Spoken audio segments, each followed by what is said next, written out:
Welcome back to Ahead of the Curve. I'm your host, Dr. Megan Teed, and today I'm going to be talking about what a scoliosis PT does, what a virtual scoliosis coach does. It's going to be a little bit of a reintroduction episode. I've been doing this podcast now for over a year, and we have a lot of new listeners, new viewers.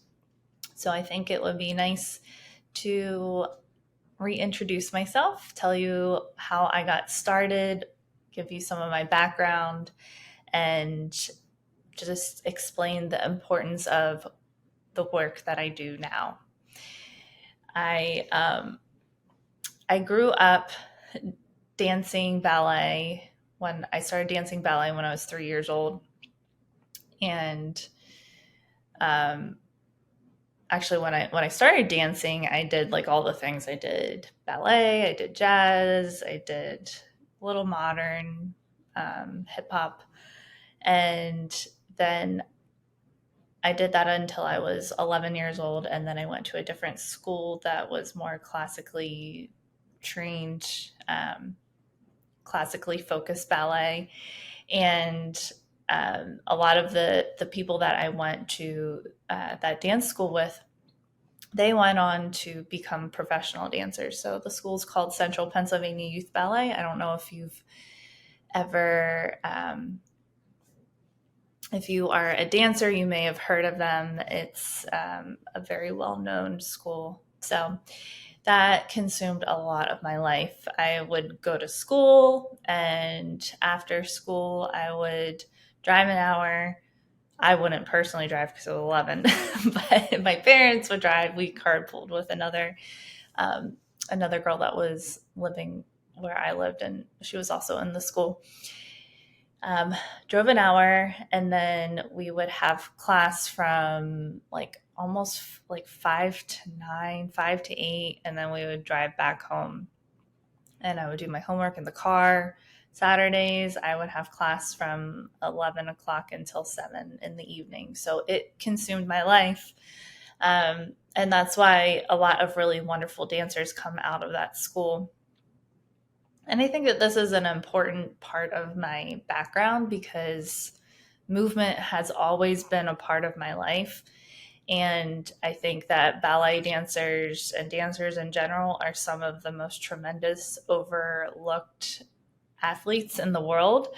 You have people who play tennis and run, and I just feel like sometimes they're put on a different level or a different tier than ballet dancers. And there's a tremendous amount of discipline and diligence that goes into being a dancer. So, and that's a huge part of who I am today, or why I am the way I am today. And when I was in those classes, I was diagnosed with scoliosis when I was 11, and my curve was pretty mild. I think I was in like the 15 to 20 degree range while they were still monitoring my curve. I was diagnosed in a middle school gym class and instructed to tell my parents about it. And then we went and saw my primary care physician. And he basically was like, okay, well, you're not bad enough to do anything about it. Your curve is pretty mild. So we'll just monitor it and watch and see if it gets worse, which it didn't really at the time. It never got to the point where it was within the range that it needed any further treatment. So once it gets beyond a 25 to 30 degree curve, that's when they recommend doing bracing, and then surgery is beyond a 50 degree curve. So when I was in my dance classes, it was never really at the forefront of my mind. I did have a pain instance happen with my back while I was in dance. I I like suddenly started to get this like sharp shooting pain in my back every time I did an arabesque, which is where you extend your leg up to the back as high as you can. And it was mostly only on my right side where my primary convexity is. So that's the side that pushes out backwards. So again, went to my doctor. They sent me to a chiropractor, and the chiropractor did adjustments on me, put me on heat and e-stim, so those little electrodes that kind of tingle on your back. And I did eventually get better, whether that was because of what that chiropractor was doing or time, who knows. But I wasn't ever given any additional information or exercises to do anything to do about my curve. So then, fast forward to graduate school, and I know that's a big jump, but I feel like that's kind of the continuation of my scolio story and my life story of where I am today. I decided to I wanted to go to physical therapy school and went to the University of Pittsburgh, which is one of the, at the time, it was the third ranked school in the country for physical therapy because you got a tremendous amount of clinical experience going there. Some of the other schools you would get, I don't know, several months, but our whole entire last year of graduate school was a full-time clinical internship. And that was on top of clinical rotations and placements scattered and sprinkled throughout the rest of our training. So that was a huge attraction for me because, I wanted to, that's where you learn the most is getting in and interacting with patients. And there's also a lot of really great research that came out of University of Pittsburgh. So I was very grateful to even get into that program. I got in by the skin of my teeth. I was by no means a brainiac with chemistry and physics and all of the classes that you needed to get into physical therapy school. So, I struggled my way through those courses because they were very intensive. But I feel like when I got into the practical and the hands-on aspect of things, that's where I really thrived. And, that's a lot of what you do as a PT is that hands-on and practical application of what you learn. And during physical therapy school, we had only one lecture that was about an hour long that taught us about scoliosis. And it taught us the very basics of scoliosis, that it was a curvature of the spine. I honestly don't remember a whole lot about what we learned, other than if somebody is side bent to the right, you're going to try and side bend them to the left. And there wasn't a whole lot other explanation other than that. I graduated from physical therapy school in 2011, and I do believe that the training and the instruction has probably improved, I would hope, over the course of these years, because scoliosis treatment and an understanding of scoliosis is a very new thing to the United States. It's not something that has been that prevalent for very long. It's even new to Europe and things, but it's newer to us in the United States. So I graduated. I did just traveling physical therapy for 3 years, and I was over in the Seattle area and initially, and then I was down in California for about almost 3 years, and really loved my experiences that I got through that. And then I kind of picked a spot that I wanted to live and grow some roots, and I picked a place back on the East Coast that was closer to my family, but not up in the cold. So I chose South Carolina, right on the coastline near Hilton Head Island. And I've been there ever since. So it's been almost 10 years. In May, it will be 10 years that I've been here. And I worked at an outpatient physical therapy clinic where it's pretty much your run of the mill type of place where you go in and each physical therapist is seeing multiple patients at the same time. You might have an assistant helping you, you may not. Basically, you're trying to look cool as a cucumber, but you feel very panicked underneath the surface because it's not sustainable. It's really not ethical, in my opinion, to be working with clients or with patients that way, because it's very difficult to give your undivided attention, make sure that that person is doing their exercises the correct way, giving them good hands-on treatment, and then you're still trying to document and keep track of what you're doing between all the people. It's just tremendously, the expectations that are placed on those clinicians is unreasonable. So I lasted there not very long, 6 months, and got the opportunity to be a clinical director at another clinic. It was a total God thing. My paths crossed with a manager that I really, really admired and respected when I worked out in Seattle. He had since moved to Charleston, opened this practice with other providers. And anyway, offered me this position, and I did that for 3 years, which I had a great experience. You were able to work with your patients almost one-on-one, which is unheard of, and really enjoyed that until they got bought out by another corporation. So then I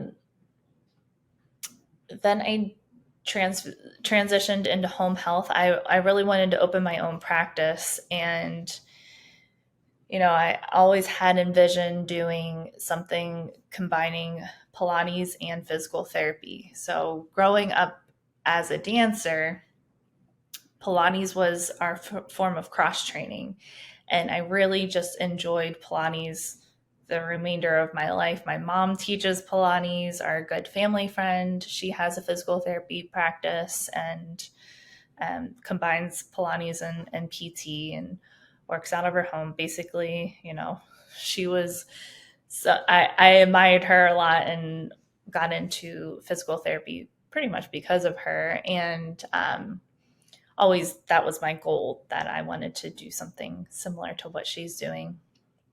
And so I did home health in the hopes of creating more time freedom for myself, financial freedom, so that I could build up my practice in conjunction with doing home health. And that's pretty much what I did. And I was working at another place locally teaching Pilates, and I came across this woman who was doing some training to learn how to work with people with scoliosis.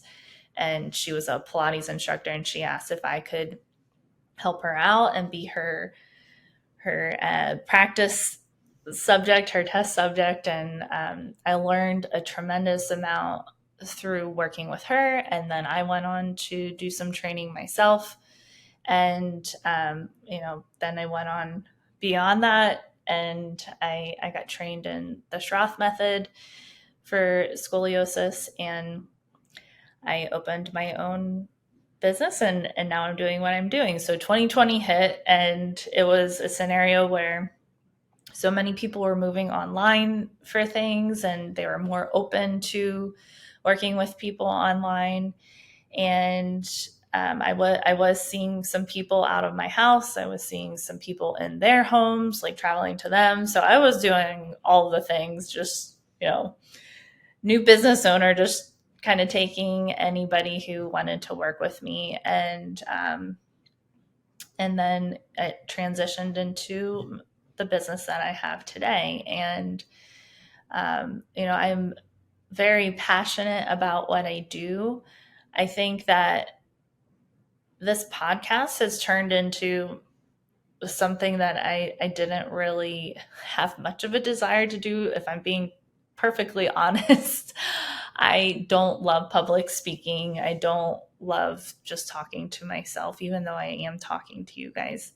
Um, it started off as being something where I was like, okay, well, I feel like this is something that I should do because it's free education for people, but I just didn't really like love the way it made me feel inside. Um, and it's improved over time where I am getting more comfortable with the public speaking aspect of things, and the feedback that I get from people, it makes it very worthwhile, in that so many people are searching for information and answers about how to address their condition. I think that it's our our due diligence as a person who understands how to address scoliosis for myself, for my own body, um, and then for other people. I think it's important for us to get that information out so that other people aren't feeling so afraid, so that they're able to navigate how to figure out if somebody is a good practitioner for them, how to figure out if what their doctor is telling them is accurate information. I just had somebody on a discovery call on Friday who, she was told to never ride a bike again, and she didn't ride a bike for 17 years. And these things that are being told to people about their condition, they're taking that to heart and altering their life, altering their joy because of the information that they're they're being told. And it really breaks my heart that that's still happening. And I don't think that it's happening out of place of malice. I think it's happening out of a place of ignorance and just not knowing any better. These practitioners aren't, you know, being cruel. I think that they just don't know the right thing to tell people, and what they are telling people they truly believe. They believe that, this woman's doctor believed that, leaning over a bike was going to cause her scoliosis to get worse. So they felt that they were doing this woman a service by telling her not to ride a bike. And it just, that's that's why I created this podcast. That's why I started my business, is to provide an avenue for people to get the treatment, get the help that they're looking for. I do that through several different avenues. One avenue is in person treatment. So I have equipment in the front of my home right now, and I have people that come and they live locally. I have people that have come from out of town and have come and done an intensive. I do live in a place where people vacation, so people have combined vacation and getting some access to scolio treatment together. I live near Savannah, Georgia. I live near Charleston, and the area that I'm actually in is quite beautiful. 20-minute drive from Hilton Head. So that's something that I do as well. I also do an online group fitness class that is scolio friendly, spinal fusion friendly. And we meet once a week. That's the Scolio Logic Fitness. And that's a really great avenue for people who aren't having much pain with their scoliosis. They want a way to exercise and work out where they're not having to struggle to figure out things on their own, not having to piecemeal something together from YouTube, wondering if the exercises are actually safe for them or not. We do Pilates, we do some bar classes, we do some strength training classes. And then on the online platform, I have a lot of education on there that teaches you about how to figure out your curve, how to prop yourself for your curve. And I'm continuing to add more and more to that as time goes on. And then the other avenue that I have is online coaching for scoliosis and spinal conditions. And that is, that's basically my biggest passion because because it has been so successful for people. I work with people all over the world who don't have access to anyone who understands scoliosis. And I have a small group coaching program where people are able to connect with other people who are in the same situation as they are. And everybody's, it's kind of a rolling admission.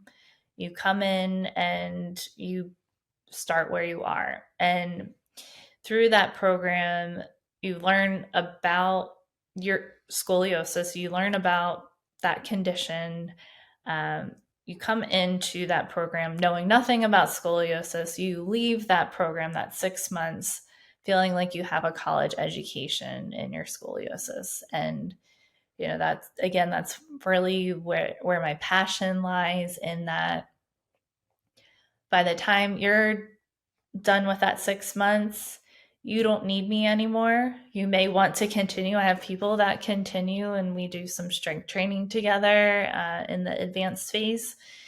But you have all the tools, all the resources that you need at that point to be your own advocate, to go to doctor's appointments and be able to educate your doctor gracefully, kindly about your condition, and just gently inform them that what they're telling you isn't the correct information if that's what's happening, so that they know. And then it kind of trickles out from there, so that this isn't such a mysterious, confusing condition. This is something that is manageable. This is something that you can gain control over and handle yourself without needing to rely upon other medical professionals, without needing to rely upon medications, scary treatments.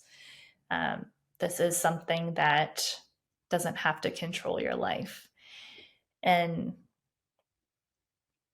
this past year has not been the easiest in my business. I'll be honest. It's made me have to sit back and reflect about, okay, is this something that I truly want to continue doing? And it is, because I've my clients are the ones that keep me going. The people that I've worked with and have told me how working and doing this work has completely changed their life. I have one woman who has osteoporosis and a very significant curve, and we've been working together for almost a year, and she's gone from not walking at all for enjoyment or recreation to doing daily walks outside with her husband, because her doctor, if you've been listening to this podcast for a while, you've heard this story about this. Her doctor told her not to walk anymore because it would increase her risk for